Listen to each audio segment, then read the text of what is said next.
नमस्कार, मैं हूं आपके साथ आस्था कौशिक। बाबा साहेब अंबेडकर पर गृह मंत्री अमित शाह के बयान को लेकर देश की सियासत में उबाल सा आ गया है। संसद से लेकर सड़क तक संग्राम छिड़ा हुआ है। सबसे पहले हम आपको वो बयान सुनाते हैं जिसको लेकर विपक्ष हमलावर है। मान्यवर, अभी एक फैशन हो गया है अंबेडकर अंबेडकर अंबेडकर अंबेडकर अंबेडकर अंबेडकर। इतना नाम अगर भगवान का लेते तो 7 जन्मों तक स्वर्ग मिल जाता।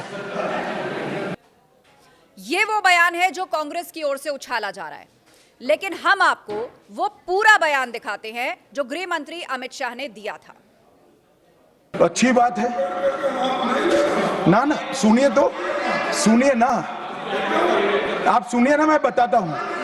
हमें तो आनंद है कि अंबेडकर का नाम लेते हैं। अंबेडकर का नाम अभी 100 बार ज्यादा लो, परंतु साथ अर्थ में अंबेडकर जी के प्रति आपका भाव क्या है ये मैं बताता हूं। मान्यवर, अंबेडकर जी को देश की पहली कैबिनेट से इस्तीफा क्यों दे दिया?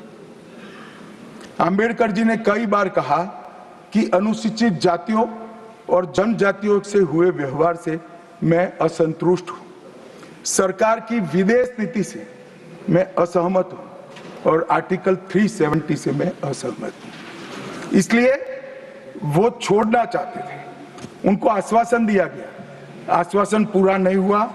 उन्होंने इग्नोरेंस के चलते इस्तीफा दे दिया और एक श्री BC रॉय ने पत्र लिखा कि अंबेडकर और राजा जी जैसे 2 महानुभाव मंत्रिमंडल छोड़ेंगे तो क्या होगा। तो नेहरू जी ने उनको जवाब में लिखा है, राजा जी के जाने से तो थोड़ा बहुत नुकसान होगा, अंबेडकर के जाने से मंत्रिमंडल कमजोर नहीं होता है। मान्यवर, ये विचार जो खड़गे जी कह रहे हैं ना, क्या आपत्ति है? जिसका विरोध करते हो उसका वोट के लिए नाम देना कितना उचित है?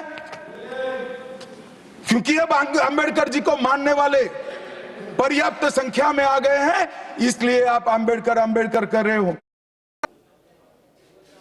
ये है वो पूरा बयान। गृह मंत्री अमित शाह ने अपने भाषण के दौरान कई अहम मुद्दे उठाए थे। अमित शाह ने अपने भाषण में कहा, अंबेडकर को देश की पहली कैबिनेट से इस्तीफा देना पड़ा। क्या विपक्ष के पास इसका जवाब है? अंबेडकर ने कहा था वो नेहरू सरकार में अनुसूचित जाति जनजातियों की नीतियों से असंतुष्ट हैं। वो विदेश नीति से भी असंतुष्ट हैं, लेकिन इस बारे में विपक्ष खामोश है। आर्टिकल 370 से भी अंबेडकर खुश नहीं थे और जब अंबेडकर ने इस्तीफा दिया तो नेहरू जी ने कहा था कि अंबेडकर के जाने से मंत्रिमंडल कमजोर नहीं होगा।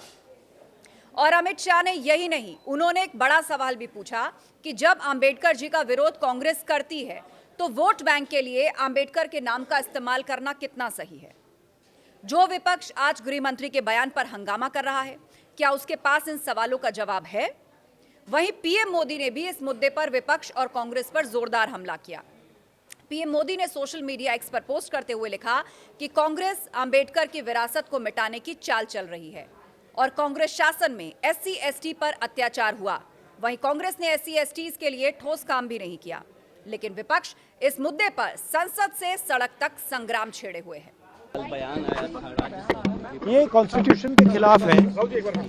इन्होंने कहा, ये पहले ही कह रहे थे कि कॉन्स्टिट्यूशन को हम चेंज करेंगे। ये इसके खिलाफ हैं, अंबेडकर जी के खिलाफ हैं, उनकी विचारधारा के खिलाफ हैं। इनका पूरा का पूरा काम अंबेडकर जी ने जो किया और जो कॉन्स्टिट्यूशन है उसको ख़त्म करने का है। हम वो उस वक्त खामोश बैठे और उसके बाद में जब आज शुरू होता ये सवाल हम उठाने के लिए तैयार हो गए।